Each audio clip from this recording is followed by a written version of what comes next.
his side, the argument he was presenting is it was kind of like midstream. It was like a midstream argument. It's like you're coming in on some of the repercussions of this as it's being acted out.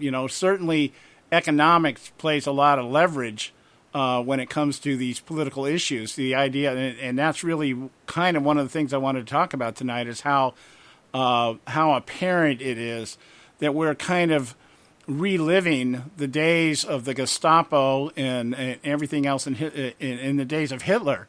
It's important to understand, when Hitler started his campaign in Germany, he wasn't a self-proclaimed, self-acclaimed Christian. He claimed the mantle of Christianity, and then over time, very much like this president, and I'm not afraid to say this, perverted the doctrine of the church to fit his ideological slant and skew.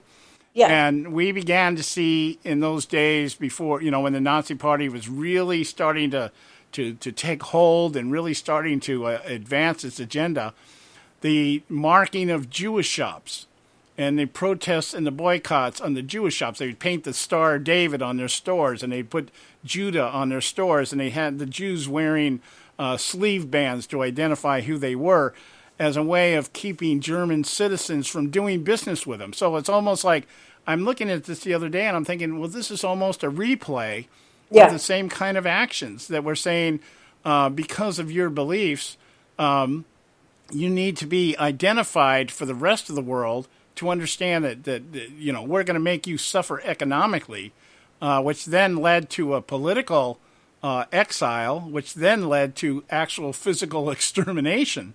So I really know that, maybe some people think, okay, John, you're getting too much off the edge there, but I don't see this as a stretch anymore, that the idea that we may be facing not only persecution, but an attempt to exterminate us altogether. What do you think? Well, you never think, they never thought in 1930s Germany that such a thing could happen. Mm-hmm. And it does. And these things come in, they creep in on baby steps. And then by the time people realize what's happened in Germany, I would say Kristallnacht, when they physically attacked all the Jewish businesses and started to destroy them economically, and under pain of if you did business with a Jewish business, you were then in trouble. Right. And so, it does start in baby steps. Now comes the identification. Is it far-fetched? Right now, nothing seems far-fetched. And that this happened right before Passover and Easter. Mm-hmm. It seemed to be particularly poignant, I think, that it's starting to feel more and more like celebrating your religious holidays is becoming more and more of a subversive act, mm-hmm. which is, part of what you're saying. What gives me hope, though, tremendous hope, was the story last week of the pizzeria, Memories Pizza, that was shut down. Yes. We mentioned that in the previous hour. It's and how much have individuals donated? Has she hit 900,000 yet? Yeah, it's pretty close from what I understand. So it's getting close, yeah. It's slow. It's slowed, but my goodness, this is where I feel hope. And thinking back about Bob Cardoso's argument that there's economics involved. We just saw economics involved right there. Right. Yeah, it's in a huge way. Yeah, you pointed out something. We talked briefly about this in the first hour, and it's worth going over again. Here's the idea. When I was thinking about this over the weekend, we had this issue with this young lady who the Christian public came to her rescue. And then we talk about last year, the Chick-fil-A situation, where everybody, all of a sudden Chick-fil-A's were having to shut down because they didn't have enough food to serve everybody. We went down to the one here in Long Beach, and we were one of the last people to be served. And by 11:30 in the morning, they had to shut down. They had no supplies left. It's like, it was, that kind of thing. When the church does unify, and when it does and when they finally get ignited and they do something, they do it en masse, they do it fast, and it changes the entire complexion of the debate instantly. Right. And this is something that the church has failed to understand, something I scream at the top of my lungs to the point where people want to crucify me, is that when you guys get it together and want to get it together, we could, I take it to the extreme, in one election we could turn this nation around if every Christian went out and voted biblical values the way they're supposed to.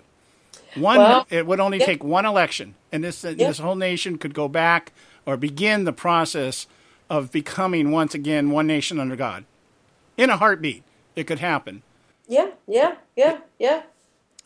right. From your lips, John. I'm sorry? Right. From your lips to God's ears. Okay, there you go. I'll say the whole thing. Right. It's really true. But, even in the case of the Memories Pizza, it was Christians who revolted, but not only. I would be willing to bet that it was lots and lots and lots of people who just want to stand up for against the unbelievable bigotry. Yeah, I would hold to that too. I'm not saying that everybody that did everything was a Christian, because I'm sure there were still a lot of Christians cowering in the corner, going, "Oh, geez, I don't want anybody." Especially I know I sound sarcastic and cynical because I am. But the idea, I'm sure there were a lot of pastors that were sitting around last week wondering, God, I hope my people in my congregation don't call me and ask me what they should do. Or what I think about it, yeah. Yeah, I might have to take a stand here, Right. But even a lot of homosexuals donated. Oh, yeah, I'm sure. There are. In fact, I remember reading a couple of really quick articles by some homosexuals who said, this is not what we are saying. This is not what we're asking for. This is, they even recognize that this is over the top. This is, especially when you take into consideration the reporter that went out to the 3 or 4 Muslim bakeries, and taped asking them to make cakes, and he's asking at the end of his interview is, why isn't anybody outraged that the Muslims are refusing to make cakes? I tweeted that all over the place. I think that was Steven Crowder. Yeah, and that is where I had my moment of revelation.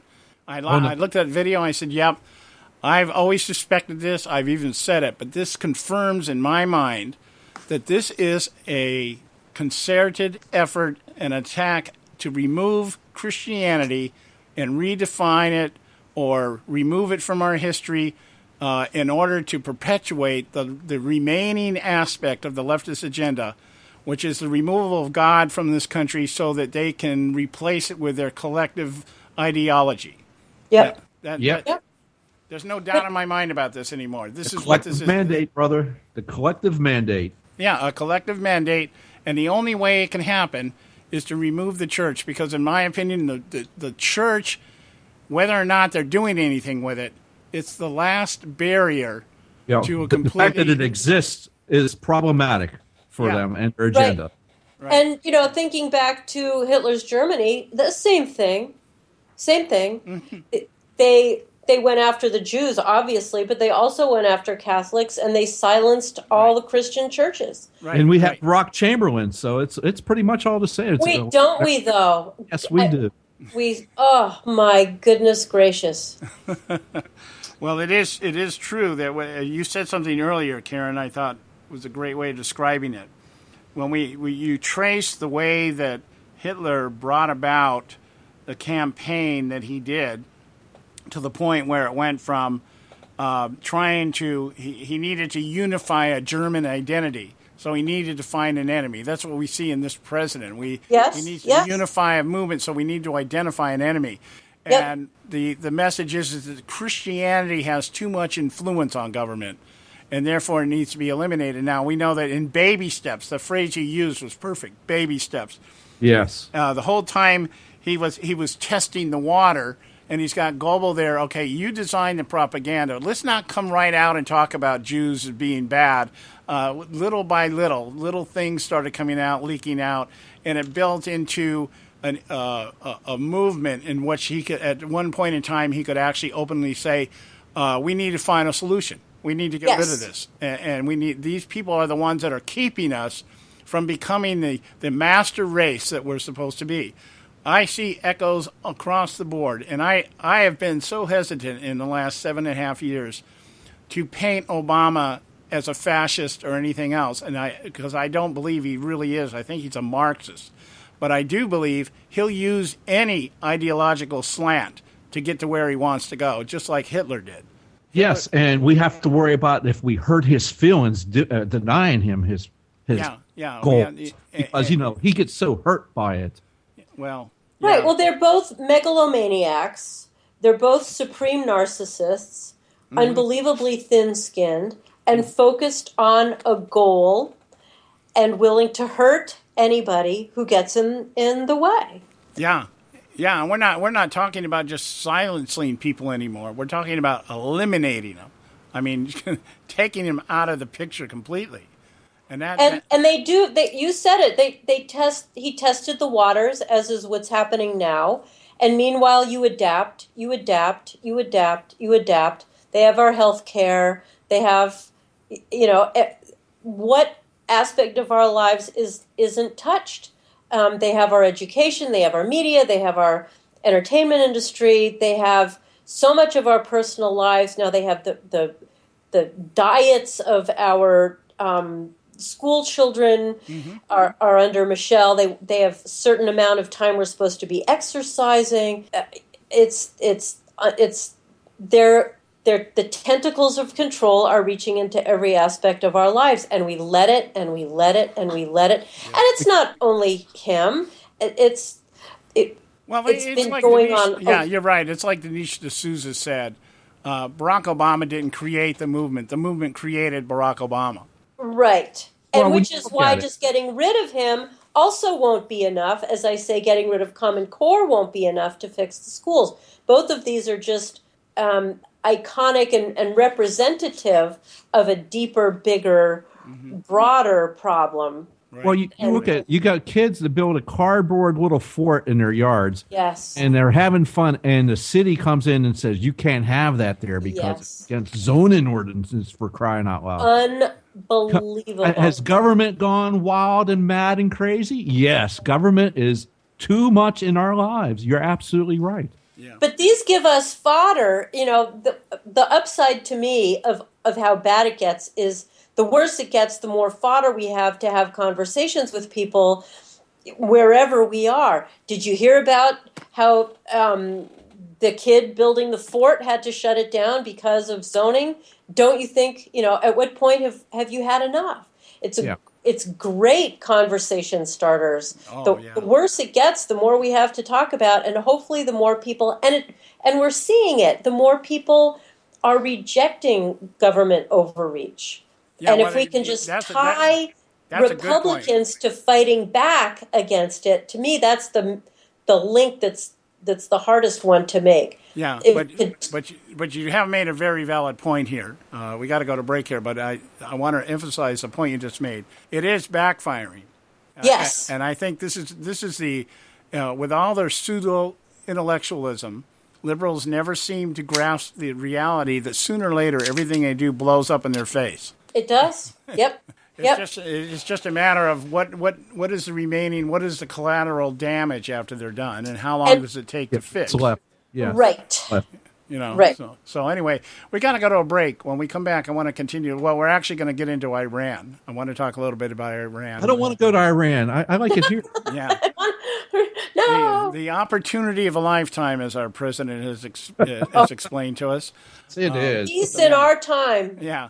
And it looks like the opportunity is he'll become a member of a small elite group that started a world war. I think. No doubt. Yes. Great. Okay, guys. But it is time for Moments of Madness, and I just hope this plays the way it's supposed to. It's a new edition of Moments of Madness. We'll be right back on the Conservative Syndicate. Today on Moments of Madness.